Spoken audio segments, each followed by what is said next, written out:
The next disease that we're going to cover is known as Al-Thann, which means having assumptions about people or passing judgment about them. But before I explain anything about this disease, it's very important to mention that having assumptions is a normal part of being a human. In fact, sometimes it's necessary, because having bad assumptions or having a bad feeling about someone can sometimes protect you from being harmed, correct? And that's why not all assumptions are bad. Some assumptions are actually fine, and this wouldn't be the disease. But some assumptions are not fine, and that is the type of assumption that would be a disease. And subhanAllah, what I've just said now has been captured so meticulously and perfectly by Allah subhanahu wa ta'ala in the Quran. In a verse he says, يَا أَيُّهَا الَّذِينَ آمَنُوا اجْتَنِبُوا كَثِيرًا مِنَ الظَّنِّ إِنَّ بَعْضَ الظَّنِّ إِثْمٌ. O believers, avoid having much assumptions, for indeed some assumptions are sinful. You see, if all assumptions were bad, Allah would have said, اجْتَنِبُوا الظَّنِّ, avoid all assumptions. But instead Allah says, avoid some assumptions, because not all assumptions are bad. So what exactly is the difference between assumptions which are fine and assumptions which are a disease? It's very, very simple. If you pass a judgment or assume something about someone when there is no evidence for it whatsoever and everything looks perfectly fine on the outside, then you have this disease. For example, you might go out with your friends, okay, and you meet someone new, and they speak to you kindly, and they smile at you, and you smile at them, and they make you laugh, and then you make them laugh. Everything went perfectly well. You had a good day. But then at the end of the day, you think to yourself, you know what? They were too nice to me. I feel like they're trying to hide something from me. This would be classed as the disease of Thann. Or let's say, for example, you get into an argument with your friend, and they realized, you know what? I wronged this person. So they apologize to you. If their apology looked and sounded perfectly fine, but for some reason you still assume that they didn't mean that apology, or it somehow wasn't sincere, then this would also class as the disease of Thann. Or let's say, for example, you start getting to know someone for marriage, and as you're about to get to know them and ask them the big questions, maybe about their deen or your future children or how you guys are going to be together, whatever have you, and they always give you the perfect answers that you've always wanted, but you assume that maybe they're just giving you these answers so that they give you what you want to hear because they're trying to deceive you or something, this would be considered the disease of Thann as well. And that's why, inshallah, from these examples, it should be clear why you guys should treat this disease pretty quickly. Because if you act upon these assumptions, you might end up losing friends.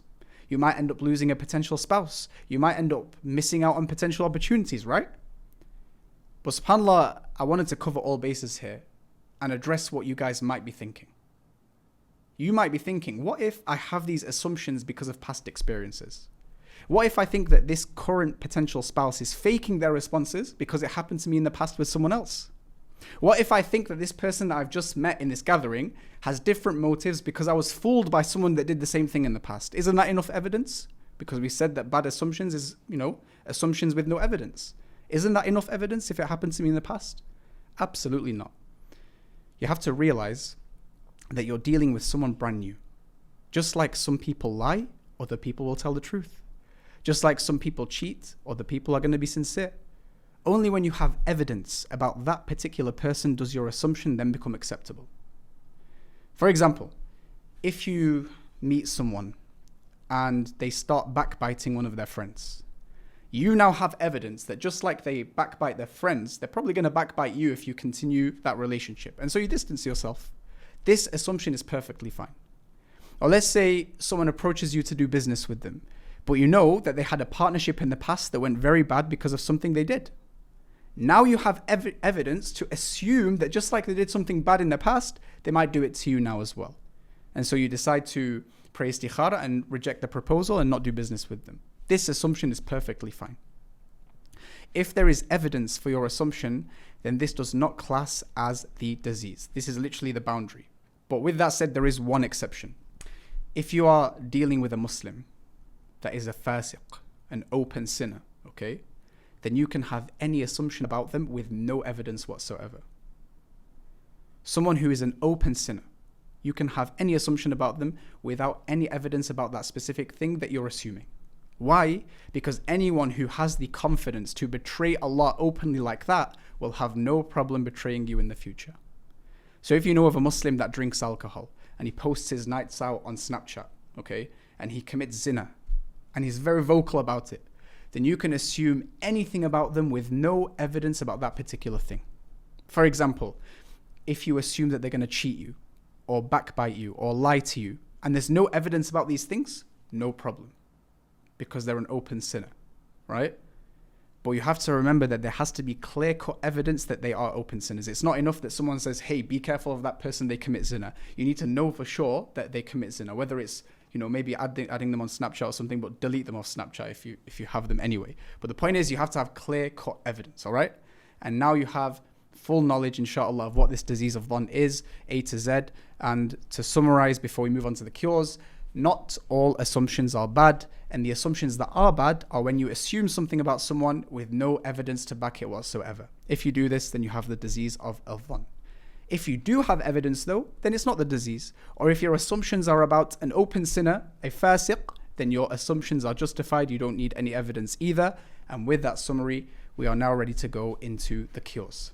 So the very first cure is to memorize and apply the 4-step process for dealing with any assumption. This is a 4-step process that you need to literally memorize and apply it again and again and again. Step 1 is to acknowledge the assumption. Let's say you text your friend, okay, and they don't respond. And so you assume that they're ignoring you. Step 1 is to acknowledge, I've just made an assumption here. Step 2 is to ask yourself, do I have any evidence for this assumption? The answer is clearly not, because you don't know what your friend's up to. You can't see what they're up to, so there's no evidence whatsoever. Step 3 is, if the answer is no and there's no clear-cut evidence, like this case, then you actively reject this assumption and take it out of your heart straight away. And step 4 is to think of a potential excuse for that person and replace that bad assumption with the excuse. One of the Salaf, he used to say that if I saw wine dripping from the beard of my brother, imagine that wine, what would you think? The Salaf used to say that if I saw wine dripping from the beard of my brother, I would assume that someone spilt it on him unless it becomes clear that he drank it. Unless there's clear-cut evidence that this man was drinking alcohol, I'm not going to believe it. I'm going to believe that someone spilt it on him. And so similarly, if there's no clear-cut evidence for your assumption, it's part of your excellence as a Muslim to think of 70 excuses for that person before you allow yourself to have a bad assumption. So in our example of our friend that didn't text us back, could it be that maybe they're too busy? Something came up? Absolutely. So assume that instead, you see? And so if you follow these 4 steps consistently again and again and again and again, you're going to melt this disease of Dhann out of your heart straight away. So remember, memorize these steps and apply them whenever you have an assumption. The second cure is to realize that Allah is going to ask you about your assumptions. Allah subhanahu wa ta'ala, he says in the Quran, وَلَا تَقْفُ مَا لَيْسَ لَكَ بِهِ عِلْمٍ إِنَّ السَّمْعَ وَالْبَصَرَ وَالْفُؤَادَ كُلُّ أُولَٰئِكَ كَانَ عَنْهُ مَسْئُولًا. Do not follow what you have no sure knowledge about. These assumptions are not sure knowledge, right? And then Allah says, indeed, everyone is going to be asked about their hearing and their vision and their intellect. If you allow your intellect to create these assumptions with no evidence, know that Allah is going to ask you about them. He's going to ask you about these assumptions that you've created. And when you're asked by Allah, what are you going to say?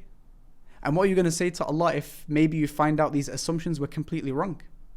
This is a very scary reality for us to reflect on, because we're all going to face Allah on the Day of Judgment.